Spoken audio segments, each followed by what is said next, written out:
Hello and welcome to the Cryptocurrency News channel.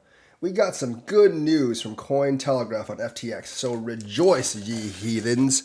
You know, FTX had like an $8 billion hole in their balance sheet. Well, it seems like they were lying and they had a lot of assets. That's right, because they've recovered more than $5 billion in cash. I think they've actually recovered most of those assets, so there is yet hope for you investors of FTX. Now, because of the Celsius ruling, you are probably unsecured creditors, which means the secured creditors, like the fat cats, will get their money first. But there still might be a lot of cash left after that because, 8 billion in liabilities, 5 billion in recovered, that's like 60% of that's actually what's actually recovered. So there might be plenty of money for you to get money back if you are actually invested in FTX. How long it'll take, we don't really know. But the more they find, I feel like the worse it gets for SBF because he was basically trying to say they didn't have any money left.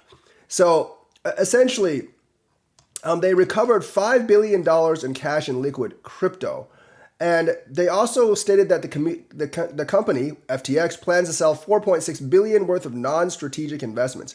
So the thing is, like I said, they might actually have most of that money in reserve. Once they sell the non-strategic investments, you might actually get 70-80% of that money back. So it's not all hopeless. Like it didn't all go down a black hole or drain.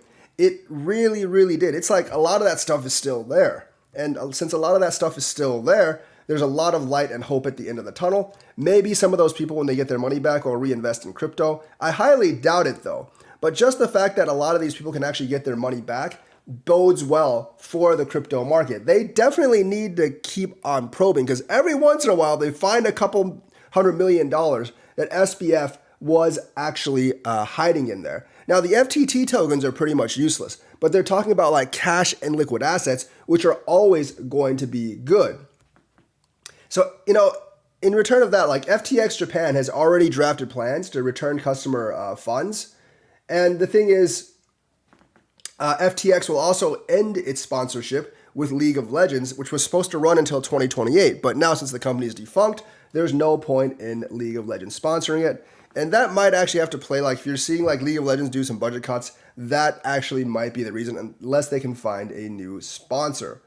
So the thing about this is like, it's not as bad as people think. Like, yes, the crypto market fallout is really bad, but the loss in money isn't quite as bad because I think like SBF was trying to make it look like they basically lost everything and there was nothing in the platform and he had to trade his way out of it. But realistically, they still had a lot of solid assets. Now, he could have just been lying, which is very likely, or he could have like not known they had so many assets left. Because remember, they really kept some like really, really shoddy accounting practices. And it would not surprise me at all if like the accounting was just so bad because they were doing it with QuickBooks all the time that they just left out a lot of assets. Now, could they have left out $5 billion worth of assets? I highly doubt it. But it wouldn't like surprise me if they left out $1 billion or $2 just using QuickBooks, and even the company execs didn't have a full grip on their true finances. So that's the news for today. Let me know what you think. Like and subscribe, hit that bell notifications button. Thank you and have a nice day.